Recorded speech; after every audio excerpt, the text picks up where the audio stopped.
Hello everybody, John Gregory here from Theme Park Tribune bringing you a new Universal Orlando hotel room tour and review.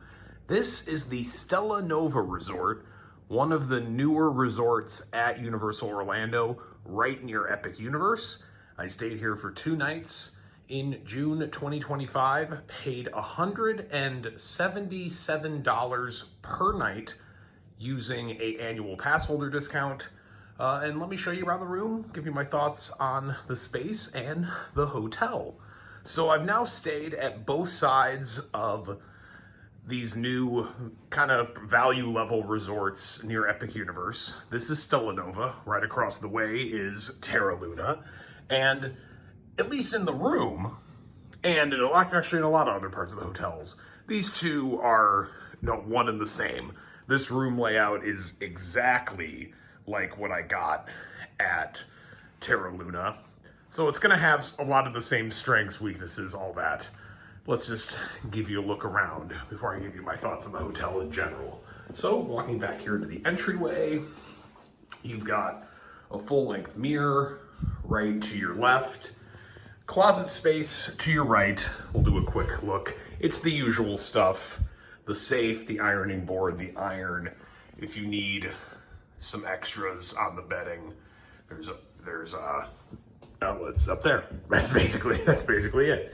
Over here to the left, past the full-length mirror, is the vanity area. Hello. So a backlit vanity that's not as, like, the mirror isn't as big as other Universal hotels like put in this space, but perfectly well backlit and good for one person to get ready. You'll notice there's not room for 2, but you do get some of your extra supplies, your extra hand towels, the hair dryers down there, along with some Kleenex and toilet paper for your stay. But just one person getting ready in this space at a time. Over here to the left is the shower area, along with the toilet. This shower, unlike the one I had at Terra Luna, is a tub shower combination.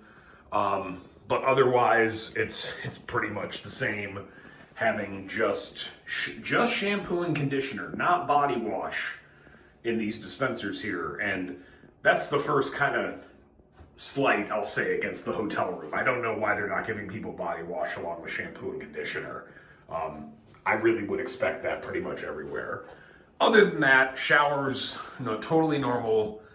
Pretty good water pressure, actually better than what I had at Terra Luna. Nothing to write home about, but it gets the job done. Moving into the main room, let me talk about this one other strange feature before I leave the vanity area. So you see this divider here.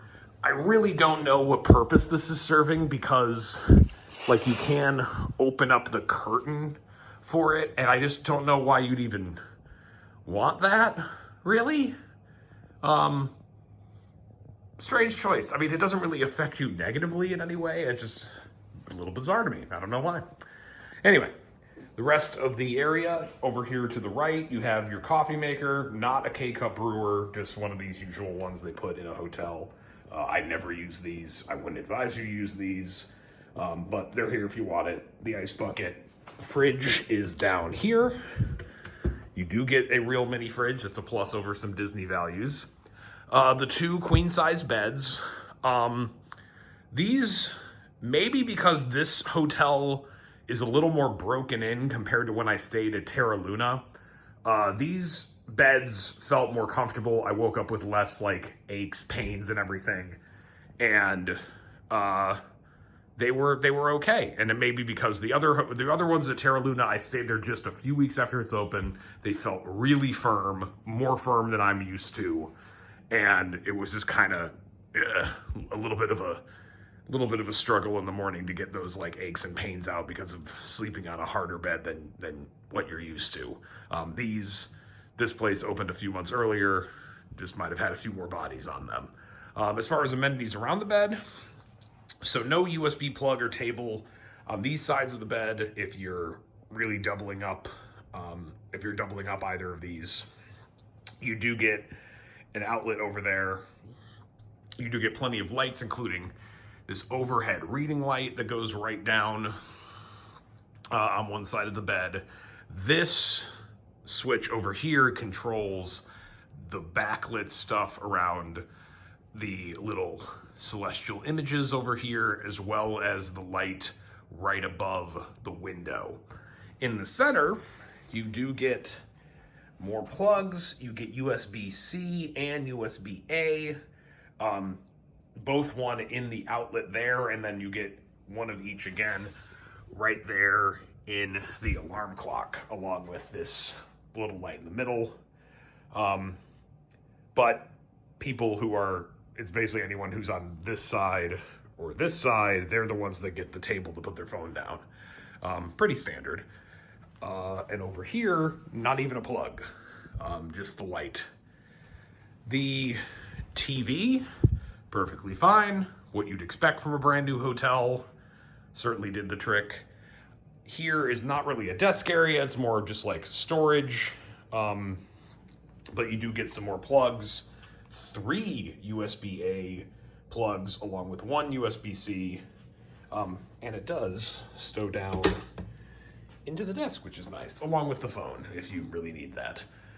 You do get a little bit of seating here, this movable table, and this bench, while it's perfectly fine, I'm not sure it's doing the best function other than if you want to use it to eat and not watch TV, I guess. If you're thinking like, oh, I could like sleep someone here and have them lie down, that would be intensely uncomfortable. It's not very padded. Don't try that. It's not meant for it. Don't do it. And then let's just take a quick gander out the room. I'm staring over at the kind of the entrance to the Epic Universe in the hotel area right there. The pool, you get to see just a bit of it over there. And then Terra Luna across the way.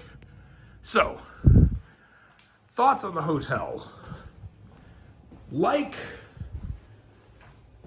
Terra Luna, I have very few qualms with the room itself. It's a perfectly fine room for this price level. A little bit better than the Endless Summer resorts and their base level rooms, and thus more expensive.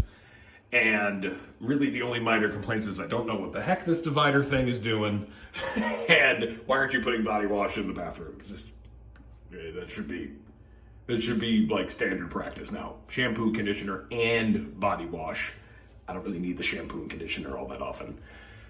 The qualms I have with Stella Nova outside the room are pretty much all the same. The food court, and this one doesn't have the excuse like Terra Luna did of being only open for a few weeks. The food court is just straight up bad.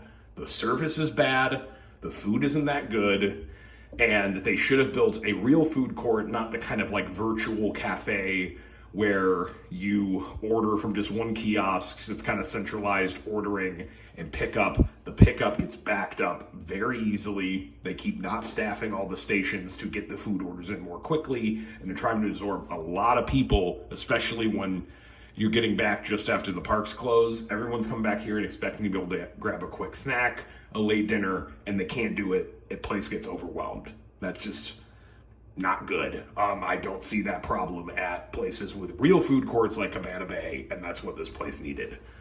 The benefit of Stella Nova over that, if you can get around the kind of meh cafe area, or just a straight up bad service there along with the meh food, is this is like extremely close to Epic Universe.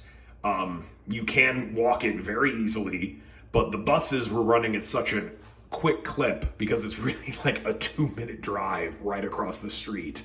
You round the corner from the bus stop and from the bus stop at the hotel to seeing the light that you have to cross over to the bus drop-off area, and you can like see the bus stop already for Stella Nova by Epic Universe, and that's how close it is. It's way better than Terra Luna because Terra Luna is a really far walk and not one I'd really recommend doing. And then because it's further for buses, the buses are coming as quick of a clip as they are for Stella Nova. So in my stay here, I've had to wait really maybe 2 or 3 minutes ever for a bus, and that was going to beat out the walk, and the walk wouldn't have been that bad. I wasn't dreading the thought of it. So That's the reason to stay here over Terra Luna. And the only reason to stay here, I'd say, is if you want that really easy access to Epic Universe. If you're only doing Epic for one day, I wouldn't bother with this place. The service level, the food quality level, even the pool amenities, because the pool's really more on the Endless Summer level than it is like Cabana Bay or even Aventura, honestly. I wouldn't bother with that if you're trying to make this a longer stay. If you're just doing the one day at Epic right now, stay at one of the other hotels. If you're doing multiple day at Epic, this would be the one to pick over Terra Luna by far. I don't really see a good reason to stay at Terra Luna other than if it was significantly cheaper than Stella Nova and maybe even cheaper than some of the other hotels. And you're doing multiple days at Epic because at least it's physically closer than some of the other ones. But I'm a little disappointed with how this experience has worked out, or these new hotel experiences have worked out near Epic Universe. I had really high hopes for these being just as good as something like Cabana Bay, and they're not. I'd even put them below Dockside on the Endless Summer Resorts. Maybe they beat out Surfside, and even then, they don't beat out that food court. They don't beat out the food court. The service here is just so bad that I dread going to that and wouldn't recommend it, especially if you're going to try to eat more of your meals at the hotel. It's just not great. So that's it. Kind of a mixed review here for the new Stella Nova Resort. If you want to see more Universal Hotel reviews, Disney World Hotel reviews, and I got them all over the place. I got stuff near Carowinds. I got stuff near Busch Gardens, Williamsburg. I've been around. Check out the rest of the channel, like, comment, subscribe, and all that. And if you want the bigger written reviews, including ride reviews from Epic Universe, check out themeparktribune.com. All right, that's it, everybody. Thanks, and I'll see you in the parks.